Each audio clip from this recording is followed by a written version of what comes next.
Good evening, good evening, good evening. How y'all doing tonight? Welcome to Marriage Mondays with Nick and Trina Brinson. We're doing our intro, so when people start to come in and start to look at it in review, they can see that we're just not sitting here looking at each other. So we just want to just ask that y'all continue to join us on Monday nights to get some marriage advice and get some relationship advice to allow your marriage to last, to get better, and to be the relationship that God has called your marriage to be. So we just want to thank y'all for tuning in tonight and getting this information. We just want to say good evening to Brother Charles Brown and Sister Rhonda Johnson, who's always faithful and watching us, and normally two of the first people on. So we just want to thank y'all for tuning in with us tonight. So this is Marriage Monday, in case we didn't say that, and we represent the Ministry of Crown Kingdom Cultural Center. Hi, Samika. And that's what we're here for tonight, is to, as an extension of the church ministry, we certainly welcome you to join our Facebook page, Official Crown Kingdom Cultural Center, so that you can get notifications of all the everything we post on our that we put out for our members and friends. Everyone's welcome to join the page. We encourage that. We have more people coming on, and we are thankful. Good evening to everybody. So we hope everybody's doing well and staying safe and wearing your mask, washing your hands, all of those essential things that we have to do now. So we just want to remind you of that. And I guess we'll go ahead and put out a reminder. You want to let more people get on? We can, I guess. We'll say it again before we actually start. Okay. Just remember to go vote tomorrow. If you haven't already done it, it's one of those things that my fraternity always say, voteless people is a hopeless people. So just continue to put forth your responsibility and your right to vote. So remember to go vote tomorrow if you haven't done it already. Make time, ask other people to see if someone needs a ride or someone needs some help finding out where their polling place is located, because you do have to go to the right place. Mm-hmm. You do need an ID in Georgia for sure. Not sure about South Carolina, since we service both states with this broadcast, or wherever other people are. But for sure in Georgia, you need your an ID, a state-issued ID, your driver's license, passport, even something like that, to verify who you are. That is necessary. Find out where your polling place is. Look it up online before you go, because they do change sometimes, and you may or may not be aware of that change. But if you put your information in, your address, y'all know, you can Google it, Siri, you can even just speak into your phone. Where is my polling? Where do I go to vote? And that's enough for you to find out online where it is that you need to vote. You may have to put in your zip code or your address, but find out so that you'll go to the right place, so that you're not deterred from voting by going to the wrong place and then having to go somewhere else. Mm-hmm. So find out ahead of time. Be informed. Take your ID with you. You can usually look up your ballot ahead of time as well. And if you're not sure who is on the ballot, go ahead and look it up tonight, and you can go ahead and kind of pre-choose who you want to vote for, or at least have in mind. Pray about it, and cast your vote. And our church facility, our church, Crown, is a polling place this year for the election tomorrow. I think it has been in the past too. So it is a polling site for the election tomorrow as well. Thank you, Deacon Charles Brown, for reminding us of that. All right, we got a few more people coming in. And it's 7:06. I think we should go ahead and get started with our lesson tonight. All right. Our lesson tonight is basically focused on the positivity of marriage. We're talking about the qualities of a healthy marriage. And we've outlined 10 things that we're going to talk about tonight. It's basically a list. If you want to write it down, you can. We won't rush through. My wife we've talked about how I like to rush and give information and keep it moving. But we're not going to rush through them tonight. We're going to give it a full 30 minutes that we're going to talk to you tonight about this list. But anyway, so. Well, I want to say this list is not exclusive. It does not include everything that characterizes a good marriage or healthy marriage, but it gives you something to work towards, something to work on. And so we'll list some things that stand out more to you than others. Some things you, like you say, you might want to jot it down. It's just something to keep you mindful of, give you something to work on, which is what we're here for, is to just support you and to encourage you in your relationship so that your relationship is getting better and better all the time. All right, you want to start? Yeah. The first heading tonight, or topic that we're going to start with under qualities of a healthy marriage is trust. You have to trust each other in order to move forward in your relationship. Hopefully there hasn't been anything in your relationship that can hinder the trust. There are things that can happen. Yeah, sometimes there are. But we hope that you can get back to a point where you can trust and move forward. So if you trust each other, then that makes it easy to talk to each other about certain things and to do certain things. You don't be so private with things in your relationship. So when there's a level of trust, and trust does come with understanding. So things that I may need her to trust me in, there has to be some understanding of why I need her to trust me to do things. We've had some things in our relationship that have happened, and we kind of look at each other like, okay, you sure you're going to do that? Because there's been some mistrust in certain areas. So even in this relationship after 20 years, there are things we're still working on and to trust each other in doing. Because there have been some things that have been done in the past that has caused some mistrust. Right, and we're not talking fidelity. A lot of times people think that's the only thing that happens in relationships to, break apart relationships or where there's an issue of trust. That's not at all what we're talking about. It can be an issue of you doing what you say you're going to do. Or, I need you said you were going to take care of this. Can I trust you to do it? And it's important to have communication around in that in order to build trust. Nobody owes you trust. I think that's something, a point to be made as well, is that trust is earned, and trust is something someone has to choose to give. It's not an automatic. Just because we're married doesn't mean that I trust you with every area of my life. It's gradual. People can begin to allow you to have access or to have their trust in different areas of life as time goes on. But your life experiences play into that, and how you've handled sensitive areas in the past play into that. You have to have some communication about, learning to trust each other beyond where you currently trust each other today. That can be a conscious effort, but conversation comes around that. And also intimacy, which is number 2 for tonight. That second point that we want to cover tonight is intimacy.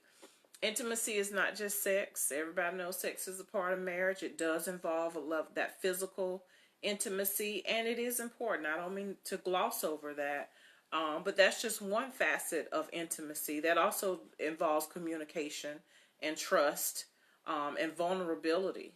But also intimacy with your finances, intimacy with your dreams, your goals, intimacy in communication. So there's intimacy. It covers a lot of areas within marriage, but to have intimacy, period, for intimacy to be an issue, that's something within a marriage. A lot of times that's can be what differentiates relationships from prior to marriage. That's what I'm talking, prior to marriage. What can differentiate a relationship that can move beyond just friendship. Right. Is that level of intimacy that you start to build with a person. And so that's something that continues even into marriage, and it never really stops. But the more you develop a history of intimacy with trust within a relationship, the deeper and deeper you can go into various areas, and then you find yourself building a bond that's strong. And that's why these two areas are on our list for qualities of healthy and long-lasting marriages. So intimacy and trust are the two we're starting with. Yep. And when you're intimate with somebody, there's a level of openness that you share with that person. Because if you can associate the word open with, like, you opening up yourself to this person. So when you're open to somebody, that can bring a lot of hurt based on how that person handle you. So you need to be sure when you're intimate with somebody that this person has that same type of openness with you also. So y'all can have shared intimacy with each other. Because if you open up yourself and you share all of your intimate ideals, then you leave yourself in a vulnerable position. That's why it takes time to develop a good relationship. Yeah. And it also takes time to develop a good marriage also. So, don't just open yourself up to somebody. You make sure and you pray about it that person has your best interest in mind. Number 3. Third point is priorities. We've talked about this one before. You got to prioritize first things are first. And how you prioritize your marriage, y'all have to have an agreement of how that's going to happen. Somebody else's priorities may not be me and Trina's priorities. What we think of first may not be what some other people think of first. So, learn how to prioritize your marriage and come to some agreement between you and your spouse. I would say too that very often church-going people or Christian people, you can categorize that how you want to, will very often say, "Oh, well, God is first," and that's not always true. Sometimes we learn to say that, and we know that God should be first, but when you put God first, it becomes part of your priorities as a husband, as a wife. That sets in the order how those top few things in your life should go as well. Because when you put God first, He has a priority for your family and for your life. And so that order, of course, is God first, which includes your personal relationship with God. And then comes your spouse. Right. And then your children. So sometimes that order gets very mixed up. And very often it's easier to put your children before your spouse. Or to put, sometimes people put their church responsibilities or their social responsibilities ahead of other things in their life. And then the family suffers because you're not taking care of that home, your ministry of home, before you start trying to take care of everything else. But once you have your relationship with Christ in order, that helps dictate how those other areas of life will flow for you. So that can be a tricky one when we say priorities, because people very often won't admit that God is not first, although the fruit of their life may show up that they're not putting God first when we're not doing things in the order that God has set for us to do them in. Right. I guess the next one comes with you. Number 4? Okay, 4 is differences. All right, a healthy relationship acknowledges differences. The most obvious difference in a healthy marriage is that you have male and female. That's a big difference. And that difference is by design. God designed it that way. And that's God's design. I'm not going to argue with anybody about same-sex relationships and all that. I'm talking about the way God has. We are addressing marriage from the standpoint that God has established it. Male and female. There's no room for my opinion in there. If my opinion doesn't match up with what the Word of God says. So that's the stance we're coming from for this lesson. And so male and female, very big differences. Differences in the way we think. Differences in our bodies. differences in the way we process how we go through the world.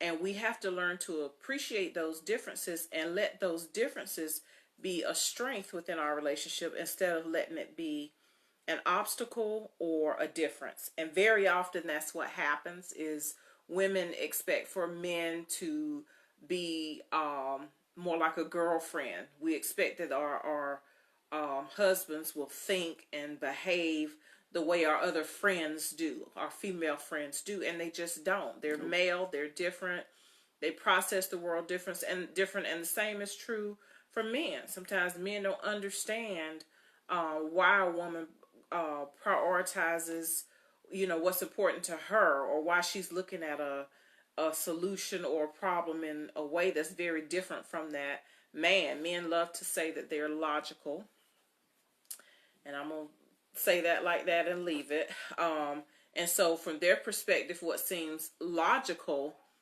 leaves what the woman thinks as illogical. And that is the source of much confusion in many relationships, is that very difference of how we approach a problem. And just let me interject right there. Even with that right there, when you're talking about logical solutions, here's the thing. You're trying to get to an agreed solution. Mm-hmm. Whether I think we need to go to Macon and go to Atlanta, or my wife think we need to go to Athens and go to Atlanta. Where are we trying to get to? Atlanta. Mm-hmm. So discuss that situation with each other. That's the only way you're going to work that out. And the best solution discussed between both of y'all will be the best solution. Right. And the best solution for us might not be the best solution for the next family. And so we have to be mindful not to compare what other people are choosing to do and trying to make that fit for us. We have to do what's right for us in our relationship. And that means that there's conversation between the two of us, and we look at, whatever he's bringing, his perspective that he's bringing. I put my perspective out that I'm bringing, and then the two of us together have to be focused on coming up with an agreement. So at this point, once you've gotten your opinion out on the table, you're not all about trying to fight for your opinion being the joint solution. Right. Your fight is for agreement. Mm-hmm. And so that's the purpose of coming together. Right. And see, the thing about differences also is differences can serve as a strength in a marriage. Mm-hmm. For instance, she's a great organizer. I didn't get that skill. So, when we're trying to organize something in the house, I don't step over in that area because I know she's going to organize it.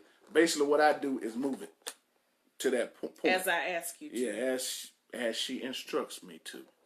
But I said that because I wasn't saying that to be funny. I was saying that because when you have one person in a relationship that's better at something than the other, it is appropriate to submit one to another. Right. It's not about, well, that's your area, you just do it. Okay, well, that's my area. I can take the lead on it, but I still might need your help. Amen. And if I need your help, we need to be in agreement that you're going to do what I ask you to do in order for us to accomplish this task for the family. Right. So it can't become a point of contention. And we used to get hung up on this all the time. As in, it may be, I can't even think of a good example right now, but it could be something so simple that needs to be done. And then the other one comes along and says, well, I think you ought to be doing it this way. And the other person, might disagree. And then we get into a disagreement about something we're trying to do for the benefit of the family together. Mm-hmm. And it becomes futile and may not even get done. The task may not get done. Right. Or it may be such a burden, that we can't work together on it. And then we end up, oh, well, I'll just do it. Or, well, you just do it. And then it's not done and it doesn't bring peace. And then the task may or may not be done. But even every time you look at whatever that is that had to be done in the house, those bad memories associated with that disagreement, it just kind of taints your peace. Right. And so the idea is to take those differences and come up with an agreeable solution, keeping in mind that you are fighting for agreement. You're not fighting to have your way. Your spouse is your partner and not your enemy. Mm-hmm. And like our bishop has said, and this one statement always stands out with me when we're talking about marriage. You know, the differences in a marriage is if both you and your wife are the same, one of y'all are not necessary. Right. So just remember that. Yeah, differences have there's a reason we are different. There's a reason God didn't make the world full of atoms. He chose for there to be a difference. So when God looked and saw that it wasn't good for man to be alone, he made someone suitable to him. A helpmeet, someone suitable. He didn't duplicate Adam. He already had an Adam. He didn't need another Adam. So you just keep that in mind. All right, moving on. Not qualified. Number 5, the fifth point tonight is communication. And I like to call communication the glue that makes it all work. You know, communication can keep your marriage fresh. It can keep it new. It can keep it intact. It keeps it going like it should go. So you should have a level of communication in your marriage that causes everything that we're going to talk about tonight work. Because those things really don't work unless there's some type of communication going on in your house. Some effective communication. Not just talking and to hear each other talk, but effective communication to make it all worthwhile. Well, communication is learned. Any kind of communication is learned. We come into the world, when we're born, the only way we know how to communicate initially is by crying.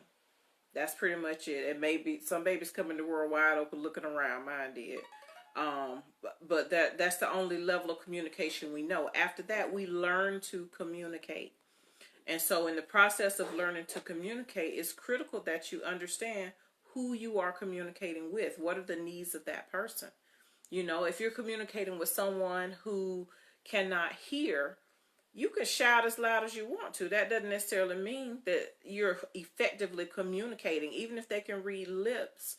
If you turn your back to them and you're talking loudly, that level of communication or that type of communication will be ineffective. And so if you have someone who doesn't hear well, then you need to make sure that you accommodate them so that they can understand what you're saying, and so there's no misunderstanding between the two of you. And that takes effort on each of the person's, each spouse's part. It takes effort to learn what is the best way for me to communicate with my spouse. Right. All right. All right, respect. Number 6 is respect. Respect is huge.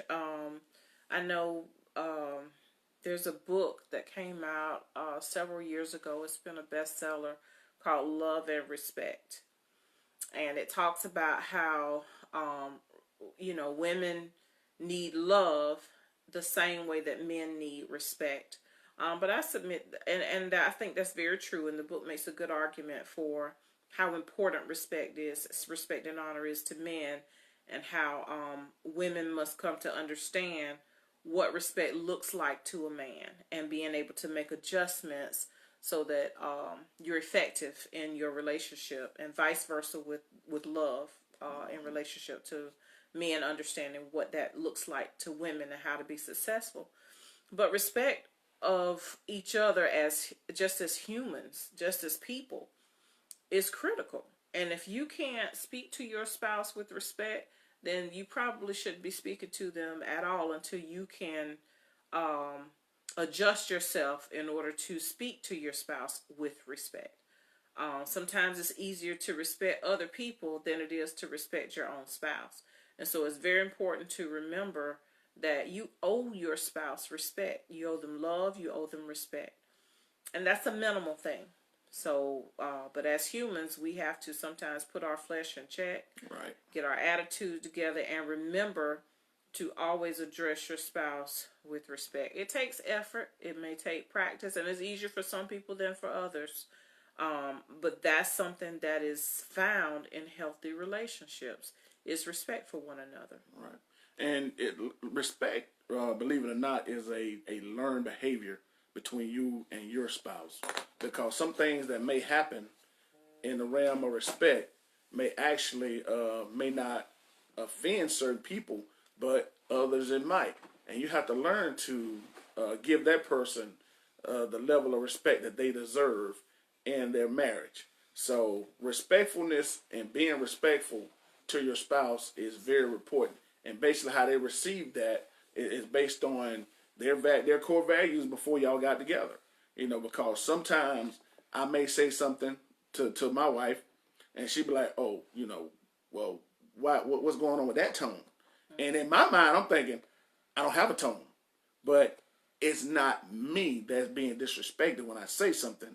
It's her feeling that way. So that's when I have to look back and say, okay, how did I say that to her? Maybe it was disrespectful to her, and the same vice versa for me. That right there was very disrespectful what you said to me, and you got to let the other person know that, so Right. you can learn each other and how you learn how to respect each other. Communicate with each other. Right. Yeah, that's very important because it can be relative and cultural. Mm-hmm. Yeah, we've run into some of that. Sometimes volume is an issue. How loudly things are communicated can have meaning in it for some people, whereas it may not for others. Right. So, yeah. All right, where are we on? Number 7? Humor. Learn to laugh together. That's real simple. If you can learn to laugh and have fun together, that relationship comes with ease, because humor, and laughter is healthy in itself.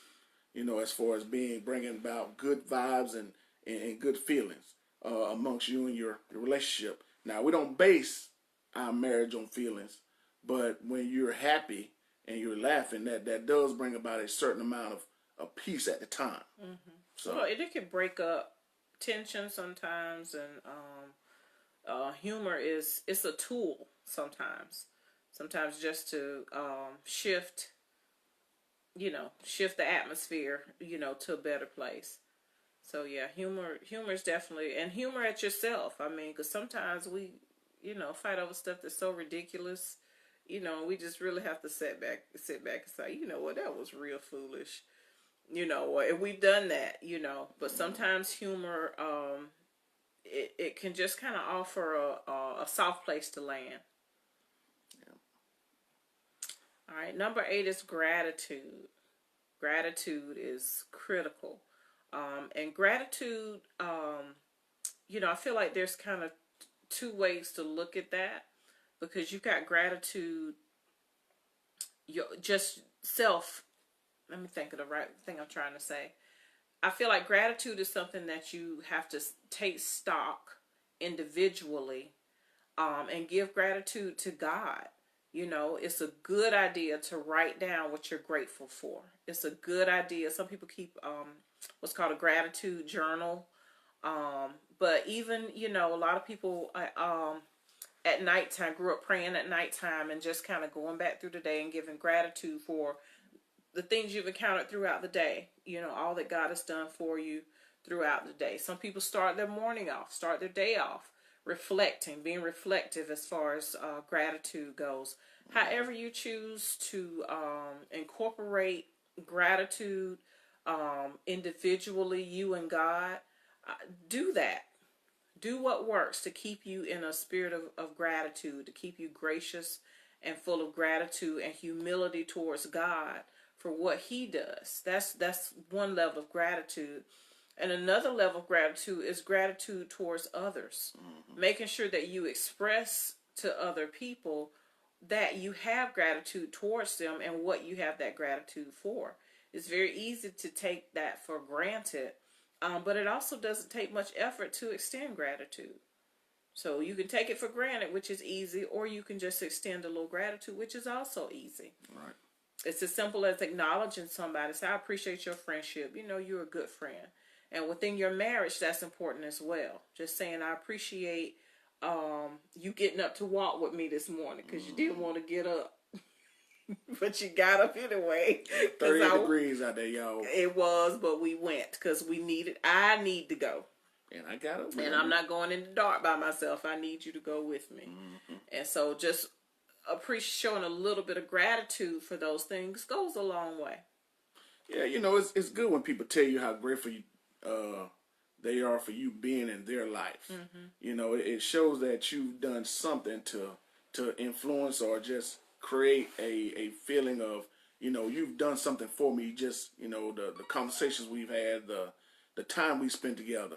It shows that they're grateful to you. And, I'm so grateful for, not only my father, who's a man in itself, and he's taught me a lot of stuff, but I'm also thankful for the father figures I've had in my life that have taught me other areas where I may have been lacking in the marriage relationship and fatherhood. But I'm so grateful to those people. And like me and Brother Brown, our head deacon, who's always on here with us, we were talking Sunday about how grateful we are for the godly women that are in our life, because we can reflect back where we were in relationships that were not, with the kind of woman that God, that we consider a godly woman. So, we reflect on that and just thank God for where we are today and the way that we're progressing based on the women that we have in our lives. Yeah. And I think gratitude is contagious too. When you start expressing gratitude to others, it kind of gives permission to people for them to do the same. Whether it's out of a sense of obligation, or if it's just, I appreciated her showing me some gratitude. I want to show a little bit of gratitude too. It's contagious. So we certainly encourage that within the marriage relationship, not to take each other for granted, but to express gratitude. And you can express gratitude in lots of ways. It can be verbally, it can be physically, it can be through gift giving, just kind words, however you want, or even, I guess physical would be like a hug or a kiss or whatever that may lead to. But be creative, and be open enough, and that kind of goes in with intimacy too. Being just open enough to not be so prideful, but to just go ahead and say that you appreciate somebody. Let them know how important they are to you, and that you do appreciate who they are and what they're doing, or even something little. I appreciate you letting the toilet seat down. I appreciate. You're welcome. Okay. I appreciate you making the bed up this morning. Things like it doesn't have to be anything big and grandiose. I appreciate you putting gas in my car. And what I've found is the more you give praise, the more people are willing to do things for you to get more of that praise. Right. All right. We got two more we're going to talk about. We know times are getting short, but like I'm the timekeeper. Yes, you are the timekeeper. Yes. Mm-hmm. So we're going to hit on forgiveness. We've actually had a lesson on forgiveness. Yeah. And it's one of those things that you don't want to skip over. We just want to give it to you, as far as a point tonight. But if you can go back and find where we've done the lesson on forgiveness, that will definitely do your relationship some good. Yeah. You will not find a strong marriage where forgiveness is not a central characteristic. I just don't believe that can happen. That you can have a strong marriage without both people without forgiveness being one of the key elements. Let me say that. It's just necessary. And like I say, it's not always about a big infidelity or a big issue that happened. It can be the little things, learning to just having a position or a posture of forgiveness and doing so swiftly so that it doesn't have time to build up and turn into other things like strife and what's that other, and even turn into anger. Sometimes the lack of forgiveness can lead to anger or resentment. Just a lot of other harsh feelings happen when there is a lack of forgiveness. Right. So the presence of forgiveness helps to dissipate a lot of those issues away. It kind of helps keep your marriage clean, It's a way of kind of having those regular smaller cleanings so that things don't build up. Right. Last point. Okay, and the last point we have is very important. We've talked about it in the past over the years. I don't think we've talked about it recently, and maybe we should. And that's teamwork. Teamwork. Being a part of a marriage is being a part of a team. And you have to, when you kind of use that metaphor the right word? Or that analogy, that sort of frame of reference to compare your marriage to a team. Well, you think about it, when people are a team, they have the same goal in mind. There's unity. We don't like to dress alike, but you can look at us and there's something about us that's similar for you to know that we match. We go together. We're on the same team. We're working towards the same goal. We speak the same language. We go to some of the same places. There are a lot of similarities among us because we are on the same team. We're working towards the same goal. And anytime you're working on a team with somebody, you do things to help your team members accomplish the goal. Everybody on the team has a part to play, and everybody on the team is willing to help that person with their part in order for the team to win. Because when you win, I win. When you lose, I lose. Absolutely. And with me being a coach, I like to think of myself as kind of an expert in teamwork. Because, the acronym for team is together, everyone achieves more. Right. Because if we don't work together, the achievement won't be as much if we didn't work together. Mm-hmm. So, I believe in shared goals and the similarities to reach a definite end with each other. Because when you're talking about a team, everybody has a position to play. You got to do your part in order for the success of the team to happen. It becomes a strain on one person when you're doing my part, right, and I'm doing your part when you're not doing your part, and I'm doing all of mine, and I'm taking on some of yours. Right. Now, here's where the strength in team comes in at, is when there's a weakness amongst the other person. Then you should have enough in you to know that person well enough to know, okay, this is what I could take from you, and we can still move and achieve and do what we need to do. So that's where team also comes in at. So, as long as everybody doing their part, that team is going to be strong, real strong. So that's how you kind of got to look at your marriage. Look at your marriage as a team, a partnership, a cooperation. Just make sure what you're doing, the goals are set, so everybody's moving in the same direction. Exactly, which means there's got to be some team meetings. There has to be some strategy. You need a leader on that team. So, you consider that analogy of a team and really look at that. That's one way to look at your marriage relationship, is that you are a team. And we might actually need to do a lesson on this too. It's been a while. We've done put something together. Yeah, we've done some lessons on teamwork in the past, but it's been some years since we've addressed it as a topic. So. Right. But it's necessary. Mm-hmm. So that wraps up our 10 qualities that we wanted to share with you guys today. And these are just some characteristics that can be found in healthy, long-lasting marriages. For those of you that tuned in late, I'm going to go through them real quick. We have trust, intimacy, priorities, differences, understanding our differences and appreciating them, communication, respect, humor, gratitude, forgiveness, and teamwork. All right. Okay. So we're a little bit past our 7:30 time limit. We're 11 minutes over. So with that said, we're going to end this broadcast. Well, we want to remind everybody. Oh yeah, just vote. A reminder to vote. Yeah, it's very important. And we encourage you to stay in character. If the vote doesn't go the way you wanted it to go, we just encourage you to remember that you represent Christ first and foremost.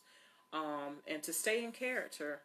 No matter, some battles have to be fought from the privacy of your prayer closet. So just keep that in mind. So we want peace. Absolutely. We want peace. And one more piece of advice: regardless of which way this election go, do not get your feelings so caught up in this thing that you get out of character. That's just my advice. With that said, from the lady and the coach, we love y'all. Good night. Good night.